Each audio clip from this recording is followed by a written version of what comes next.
Gacuid ha fuil Mìos cían gach Mìos gun strí.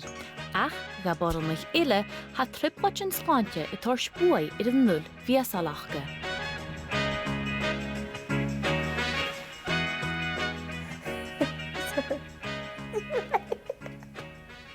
Hiet fuil Mìos acham mis méich van mi caran na sanimiche na bha na carat in eile acham mis méich gan mi mar chuairt siadéag is bha hiet acham is nuair na chará féile acham san Mìos in nuair san bha féile acham nuair san bearn eile is mar sin. Sé ma bhahad a bhain hoisiigh céisteach cáil dul oké. So chaising in an doctor san na bríam ein is bheith iad san cadan mar well how has dogs so I'm rit sitting gana dhéanú ma how a sons can be fuil Mìos ac gach Mìos. Cuidir sin an pil san blianachin is nuair sin dochas can be sin ule seo so thuúlaá amach. So sin a rain Mìos bheit mi an pil son mar gus an rámi mar nuidíag cyn bhith mar sin as nuair sin hánig mi an pil sca bheit díach droch symptom yn ac yn cochiiltid chará dèiligeadh is a bhua cacham dói bheit córstal so hánig mi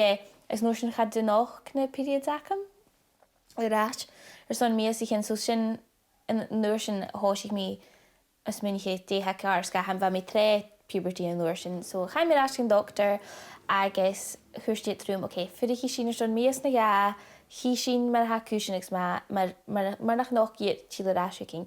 Agus san étar ama at a bheit mi féhih son sin bheit fé meacmadul is de gin an hospital sca bheit pí an uasach acham ún lá san stomach acham. Ag sé nám bheit is miniché go kidney stones orm. So bheit emergency scan acham agus bheit na kidneys acham a coit. Cerscior, so díach choitiad man cuair san casan bí eile bheit dulirst ag bhaithid an nuair sin gorá ritcin nachgaigh na ovaries acham. So isté an darna scan of acham san jeadmh dhéanaigh hánig a doctor ráisiid thucam ag rá go bhfuil Polycystic Ovary Syndrome orm nó sa Gaelic Sionndram Ioma-Ghucach nan uagin. So PCOS no sagu yeah so sin nuair a thuir mi amach déobh cear.